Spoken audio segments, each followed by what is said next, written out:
Iran যুদ্ধবিরতির প্রস্তাব প্রত্যাখ্যান করেছে। মার্কিন প্রেসিডেন্ট ডোনাল্ড ট্রাম্পের দাবির বিপরীতে ট্রাম্প হুঁশিয়ারি দিয়েছেন, হরমুজ প্রণালী নিরাপদ না হলে যুদ্ধবিরতি হবে না, ইরানকে প্রস্তর যুগে ফিরিয়ে দেওয়া হতে পারে। বিস্তারিত দেখুন প্রতিবেদনে। ইরান যুদ্ধবিরতির প্রস্তাব দিয়েছে বলে মার্কিন প্রেসিডেন্টের দেয়া বক্তব্য প্রত্যাখ্যান করেছে ইরান।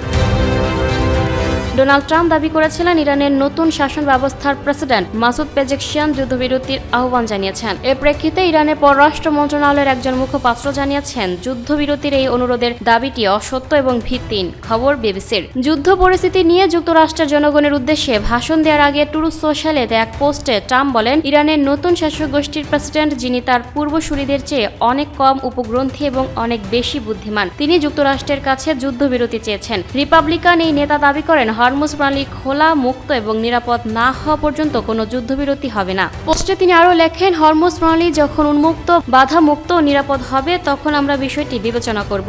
ততদিন পর্যন্ত আমরা ইরানকে নিশ্চিহ্ন করে দেব, অথবা যেমনটা বলা হয় প্রস্তর যুগে ফেরত পাঠাবো। এদিকে ইরানের পররাষ্ট্রমন্ত্রী আব্বাস আরাকচি মঙ্গলবার 31 মার্চ আল জাজিরাকে দেয়া এক সাক্ষাৎকারে বলেছেন, তেহরান লড়াই চালিয়ে যেতে চায়। Lucky Akhtar, up to date news, Dhaka. প্রিয় দর্শক, এই ছিল আপ টু ডেট নিউজের সর্বশেষ সংবাদ। পরবর্তী সংবাদ সবার আগে পেতে আপ টু ডেট নিউজের ফেসবুক পেজ এবং ইউটিউব চ্যানেলের সাথেই থাকুন। ধন্যবাদ।